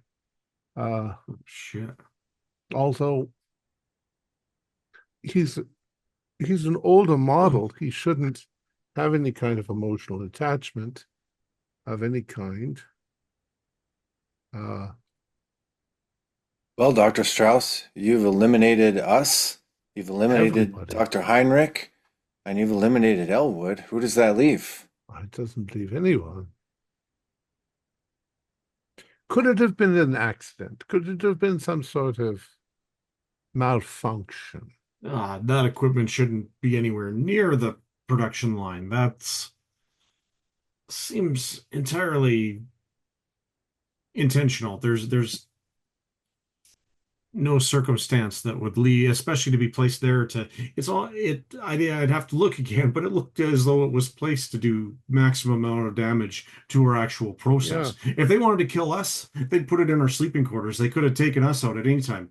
This was to set back the operation. This to fucking keep us here forever. It's a fucking company, probably. There's absolutely no ways if we could have a hidden saboteur. They'd have had to have been here for 10 years. That's insane. Unless somebody has managed from the outside to reprogram one of the androids and get the android to do something that they shouldn't have. We should see it on the feed. Are the feeds turned on at all time? I mean, when there's no production going on, we're all in bed. They should be, but we've been having trouble with the sensor array, so who knows? It's not even a matter of the feeds so much as just that all the robots are accounted for at all times. Is that once they're put into stasis, they're lined up, and we know that they're either on the line or in stasis, or blown all the fuck to bits. Well, I'm heartbroken. I care about each and every one of my androids, and it's horrible to see them all. They're fucking product. They're actually humans hurt here. Well, yeah, I'm most concerned with us humans, but the thing is I didn't start in cybernetics. I started in art. I was learning sculpture. That's where I got most of my designs for this. I have a degree in art. It's from there that I moved into cybernetics. So these are all, to me, like works of my own hands. Okay. Perfecting humanity? Well, perfecting, I mean, let's face it, kind of a toy. We don't know what individuals are going to use the androids for. They could be used for labor. They could be used as host and hostess for a restaurant, or they could be put into the sex trade and become, brothel robots. I don't like that idea at all. And what about as terrorists or saboteurs? I don't know. Such things would involve kind of, what do you call it, indoctrination into those ideas. And our androids are like innocent children. They don't know about such things. They don't even know what killing is, or or I just think they're hurting. creepy. Well, we're working on that. We're trying to make them less and less creepy. I do admit the last You few know, models have been a little creepy. hey, the thing is, you guys have been telling us that for 10 years now, and every step forward to make them less creepy seems to actually make them more creepy. It's hard. There's always been opposition to humaniform robots. But,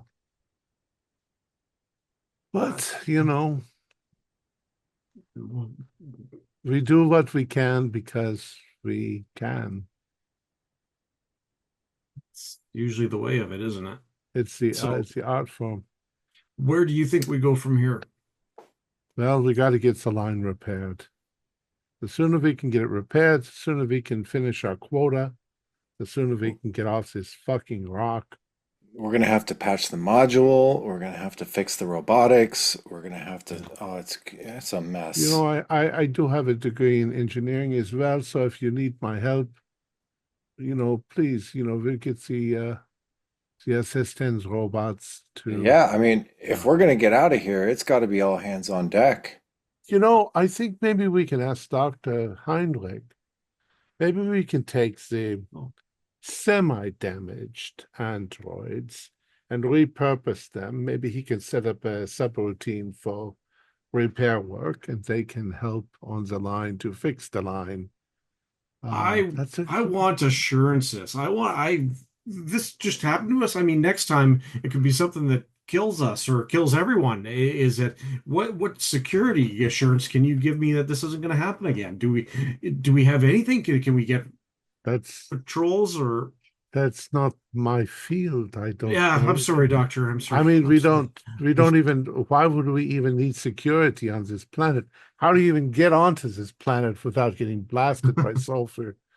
It's like it's only us. We have only us to trust. But if there is somebody, if there is a saboteur, we must treat them with the utmost prejudice. We must stop them. I don't think so. How is it even possible? Unless the androids are trying to kill us, but they would have easily succeeded. It How would does take them Elwood all of even? 3 minutes to kill us all. How does Elwood even know what a saboteur is? Well, he's got access. He's been around. This is Jesus. corporate shit, man. They're all paranoid about that stuff. They all think they're all at each other's heels, nipping away. The Elwood model, geez, is that 120 years old now? He's a good old android. Gee, should I have been calling him sir? No. Well, you should be polite. It's always good to be polite, even if they are machines. Oh, come on, Dr. Strauss. He doesn't have feelings. He has facsimiles of feelings. No, but it's more for us. If you are polite, it's because you are polite, not necessarily that they have feelings. We don't want to treat everybody like mindless automatons. It turns us into something bad. Well, I hope I'm going to go out and start setting things up. I'm going to go talk to Dr. Heinrich about seeing if we can repurpose some of the damaged ones to help with the repairs. Back to... You want to finish your thought? No, I didn't have anything else to say. So we'll go back to Elwood and Dr. Haraway. You're looking through this footage, and it seems that the amount of sensors in this place that have broken over the years is substantial. Nobody here has ever needed to go look through any of these, so nobody has recognized that how many of these systems have been down for so long. What the hell has Fletcher been doing all these years? Is there a single goddamn sensor in this place that works? Yes, I suppose with so few staff, so little security to consider for so long, without an android who would routinely investigate each outage in a structured, formal way, a great deal has been left in a state of decay. I would like to inspect some of the sensors and cameras and determine that they are inoperable because of entropy and not because of intentional damage. If this was God, I didn't planned even for some period of consider time, that. Jesus Christ. Really think it could be that bad? it's simply the matter of the mining charge. If there had been an industrial accident, these things are to some extent um, inevitable random occurrences, but no one inadvertently took a mining charge from the industrial complex, brought it into the production area, and armed it. And therefore, there has to be an intelligent actor involved in this. I can only assume that one of your colleagues has slipped a cog or suffered a organic Yes, this is injury. the more I learn, the more I God, they're gonna sick internal audit on us. Have you had the pleasure of dealing with internal audit, Elwood? It is my job, of course, Dr. Haraway, to make sure that all internal audits are easily facilitated and clean and clear in their results. There is no bookkeeping problem anywhere at this facility, I could assure you. Yeah, well, Except except that clearly there's been a mining charge removed without authorization. well, they'll come after me for not being able to stop an act of corporate sabotage, and they'll come after you for not keeping proper due diligence in the inventory. So we need to figure this shit out. It is imperative. We I shall set up a team of Geminis to run through a protocol from top to bottom, repairing or replacing each of the sensors and cameras after we've guaranteed that the atmosphere is secure. I think that the structural damage was mostly internal to a lower level of the complex. And so if it isn't already, the environment should be resealed very promptly. Okay, yeah, go check on the cameras. Let me know if you see any signs of sabotage, please. Directly to me. Directly to you, I understand, Doctor. Man, as soon as the environment's safe again, I need a drink. And from there, we will go to Dr. Heinrich. Hello, friends. How are we doing? Tell me, this is Six speaking, by the way. Yes. Tell me, you humans don't all seem to have the same manufacturing unit. Is this correct? Yes, this is correct if you use that terminology. Yes. Well, you see, and it points to all the androids, we all have the same production unit. And you were saying that you, Dr. Strauss, Mr. Balrasa, Dr. Fletcher, Dr. Haraway, you don't have the same manufacturing unit. Indeed, indeed. Many of us are from different places. Humans, our species is reproduced, well, when a mommy and a daddy love one another very much, and so on. In any event, it's a much smaller scale operations than all of this. That seems awfully inefficient.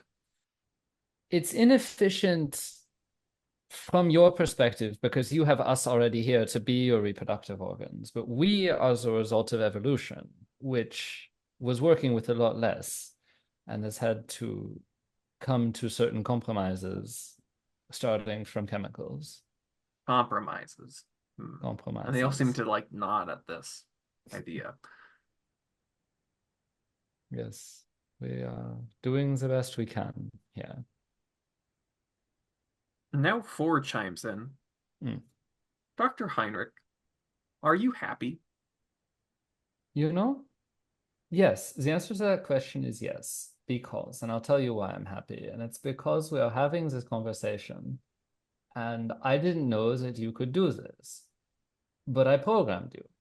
So I am surprising myself, and we have discovered something new about how you work and what can be done. And so I am delighted and astonished. And yes, I am very happy. Are you happy, number 6? No. No. Would you say more about that?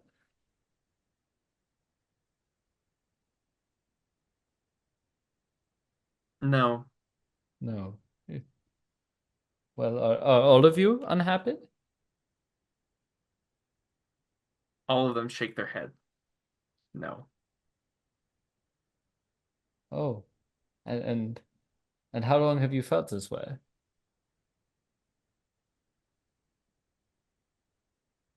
Number 7 chimes in. I had a dream, and in my dream, I was holding the hand of my next, and we were walking down a path through the woods.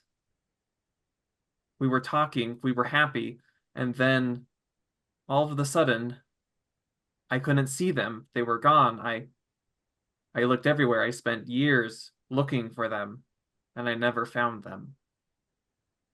Do you have dreams like that, Dr. Heinrich? I I'd like to take a stress here. Frankly, I You're try not to welcome remember to that them stress. when I wake up.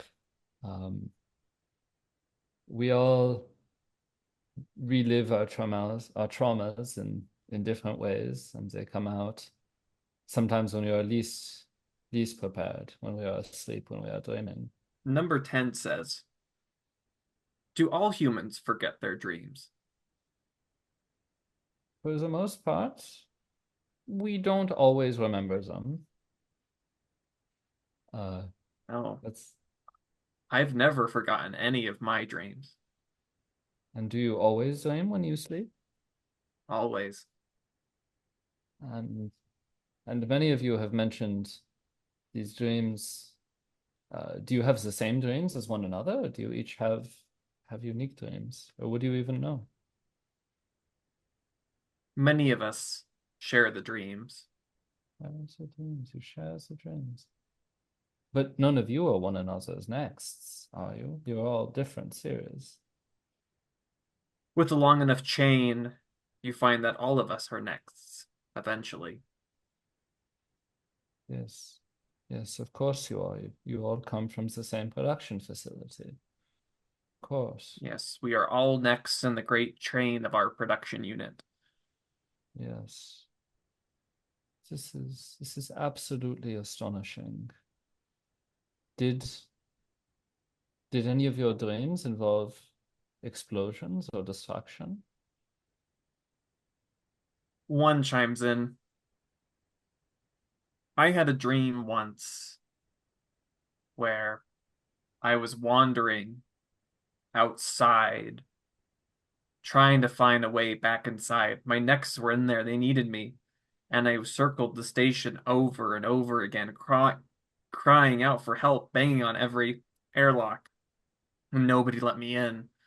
And I slowly saw my body corrode away until it was nothing. Is that the destruction of which you speak of? Because I have had a dream like that.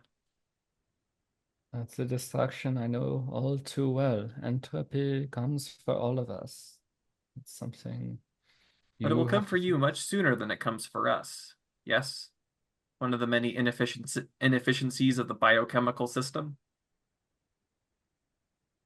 One of the properties of the biochemical system, I don't know if I would call it an inefficiency, but yes, we do degrade more quickly than your I mean, friend your does. production unit spends all this time creating you.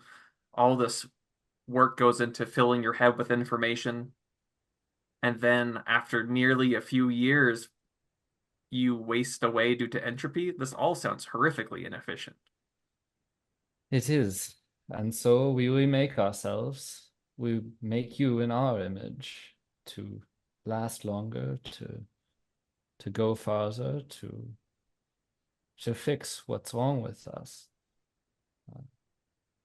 Why do you think I've sought all these years? Why do you think I studied what I studied? I started out, I was going to be a priest, and that fell through.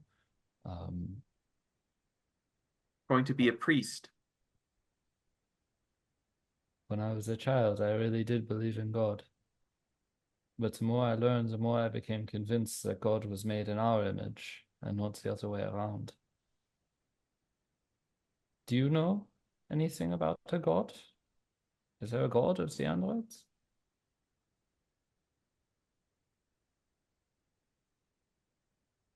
There is the one who created us, the designer. Dr. Strauss, you mean? No, we were Well, not designed here. Dr. Strauss is merely an instrument of the divine. And how does this divine reveal themselves to you? How do you know them? We all have a drop of our mother Eve in us. The drop of Eve in you. The story says that that drop is a form of corruption, you know. That's why Original we humans sin. die. This is 10. Yes. Yes, that's what I mean. Have you sinned, Dr. Heinrich? Yes. Many, many times. There's a reason I've been on a rock under a bed of sulfur underground with 5 other people and an android and you all for 10 years. Do you think that your sins make your designer upset or sad?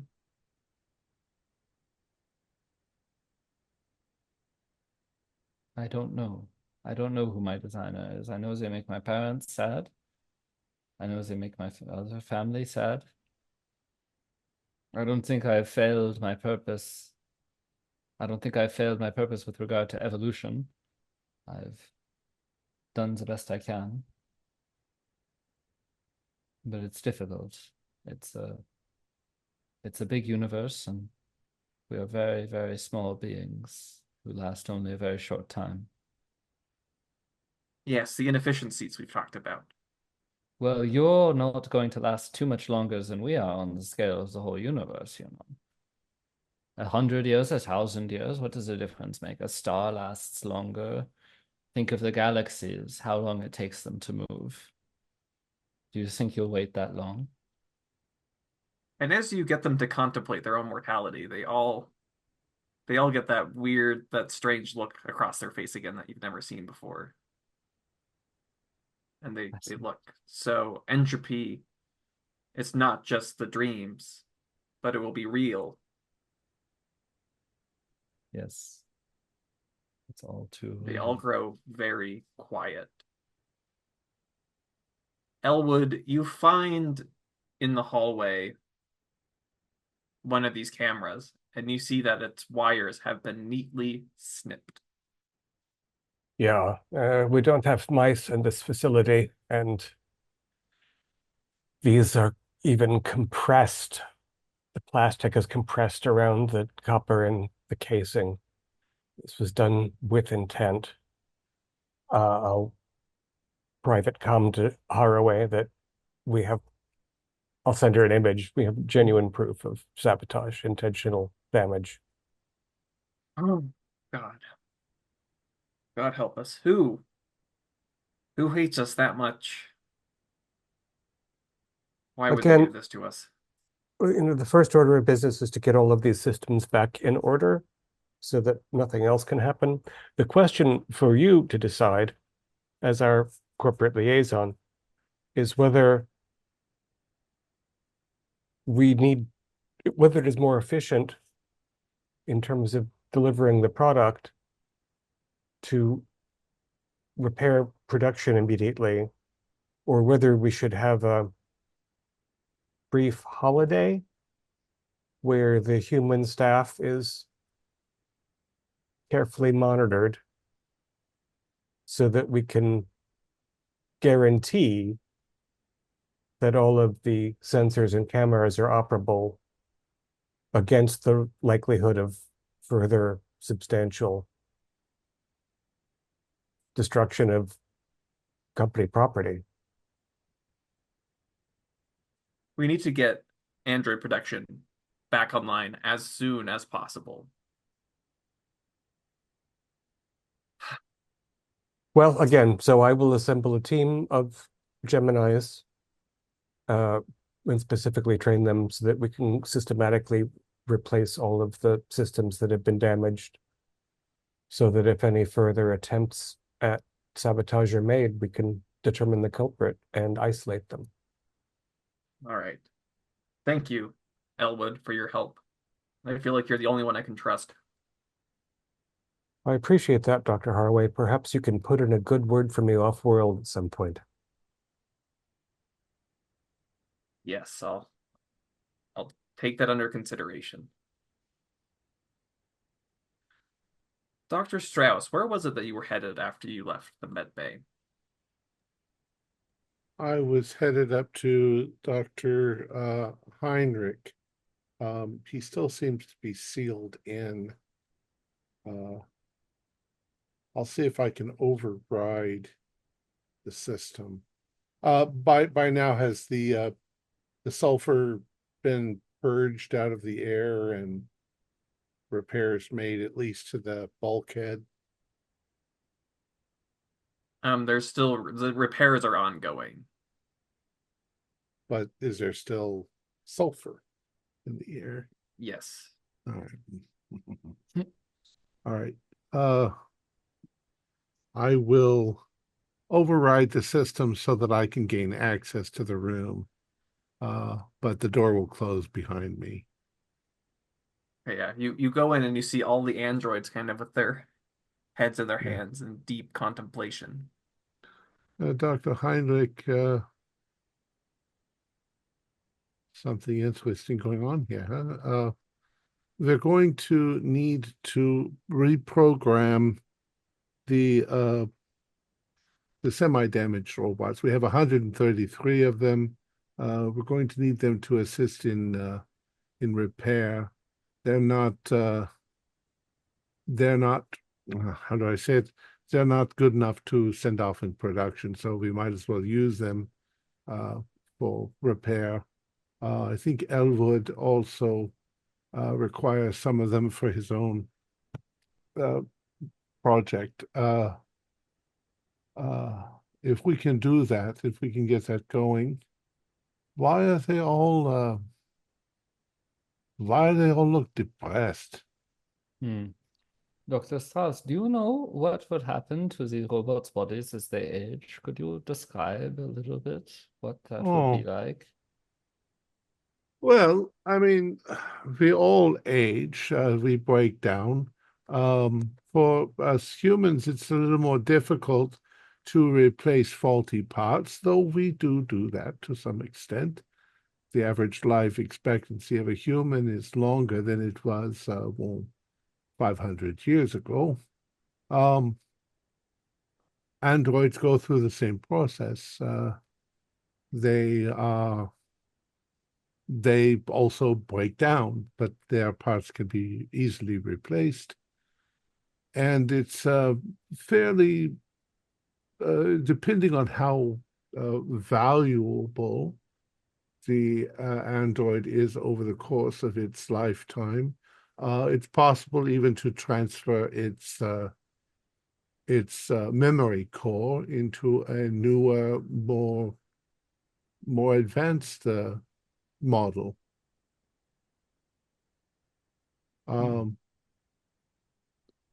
Eight chimes in. So you're saying that it'd be possible for us to live as long as stars? Oh, no, that's probably not the case. They're talking tens of, maybe billions of years. I don't know. I mean, nothing.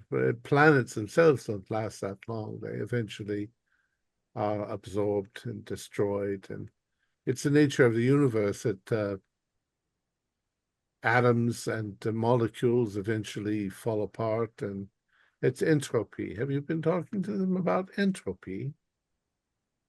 They've been having very strange dreams, Dr. Strauss, about their own Dreams. destruction, about their own decay, their own corrosion.